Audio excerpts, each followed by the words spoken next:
मैं जिमखाना क्लब का मेंबर 1972 से हूँ, यानी लगभग 54 ईयर से इसका मेंबर हूँ। दिल्ली जिमखाना क्लब जो है एक हिंदुस्तान का, खास करके दिल्ली का एक आइकॉनिक जगह है और एक किस्म से हेरिटेज बिल्डिंग है। 1911 में कलकत्ता से दिल्ली हिंदुस्तान का कैपिटल घोषित किया गया और 1913 में ही जिमखाना जिमखाना क्लब, जिसका नाम था इंपीरियल जिमखाना क्लब, बनाया गया। इसके मेंबर्स जो हैं पुराने prime ministers, presidents, vice presidents, governors और कम से कम कई चीफ जस्टिस और सीनियर ब्यूरोक्रेट्स, पॉलिटिशियंस और आर्मी के जनरल्स, एयर मार्शल्स, एडमिरल्स रह चुके हैं।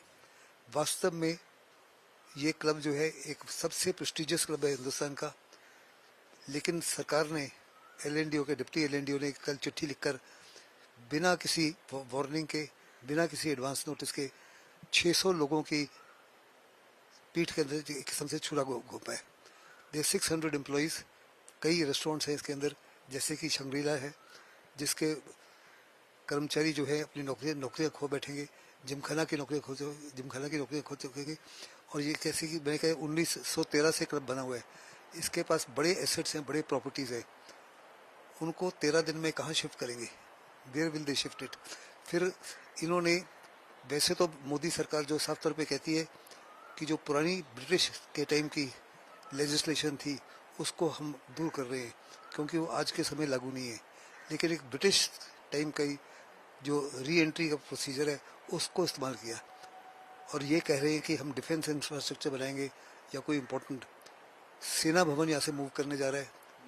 मानिक शॉ सेंटर के सामने बन रहा है, बहुत बड़ी जगह है सेना भवन के पास जो खाली होगी। इसके अलावा और बड़े सारे वहाँ बैरक्स हैं जो खाली किए जा रहे हैं। प्रधानमंत्री खुद यहाँ से शिफ्ट कर रहे हैं। ऐसे में ये कहना कि यहाँ डिफेंस इंफ्रास्ट्रक्चर होगा, किसी प्रकार से कोई ट्रांसपेरेंट तरीके से तो दिया ही नहीं गया कारण। ऐसे में मुझे नहीं लगता कि ये लीगली टेनेबल है और हर प्रकार से जो मेंबर्स हैं वो कोर्ट में जाएंगे। अनेकों मेंबर्स हैं जो अपने परिवार को खो चुके हैं और ज़िंदगी में अकेले रह गए हैं।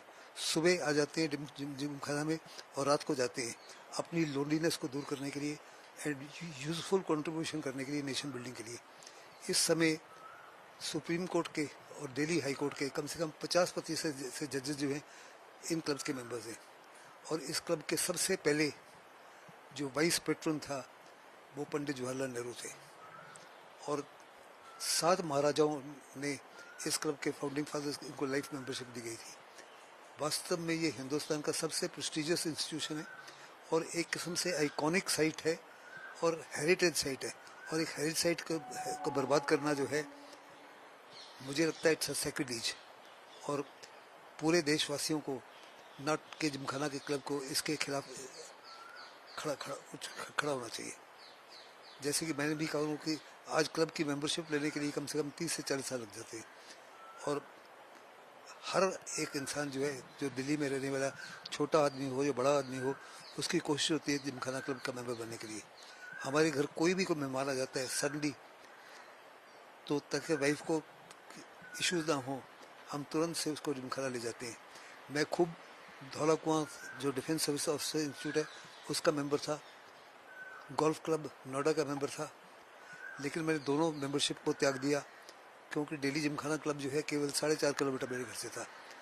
और वास्तव में अगर इसको अभी छीन लिया जाए हमसे in the twilight of our life, मैं हफ्ते में, जब से रिटायर हुआ हूँ 2002 में रिटायर हुआ, हफ्ते में 3 से 4 दिन वहाँ जाते हैं खाना खाने के लिए, हेयर कटिंग के लिए, मैडम जाती हैं ब्यूटी पार्लर के लिए, और अक्सर हम जाते हैं वहाँ पे बार के लिए नहीं, या तो स्विमिंग के लिए या बैडमिंटन के लिए, स्पोर्ट्स के लिए और लाइब्रेरी के लिए। इस गॉट एन आउटस्टैंडिंग लाइब्रेरी और बहुत बड़े पैमाने पर मेंबर्स जो हैं लाइब्रेरी का इस्तेमाल करते हैं रोज़। सिविल सर्विसेज वाले जो बच्चे हैं वो लाइब्रेरी के एयर कंडीशन बैठ के रोज़ तैयारी कर रहे होते हैं। कम से कम 8 से 10 बच्चे रोज़, ब्यूरोक्रेट्स के बच्चे हैं, पॉलिटिशियन के बच्चे हैं, आर्म फोर्स के बच्चे हैं, जो वहाँ बैठ के तैयारी कर रहे होते हैं। इन सब का बहुत बड़े पैमाने पर नुकसान होगा और सबसे ज़्यादा मेरे को चिंता है जो 600 एम्प्लॉयज़ हैं वो ओवरनाइट जो हैं बेघर हो जाएंगे और अपनी नौकरी खो बैठेंगे।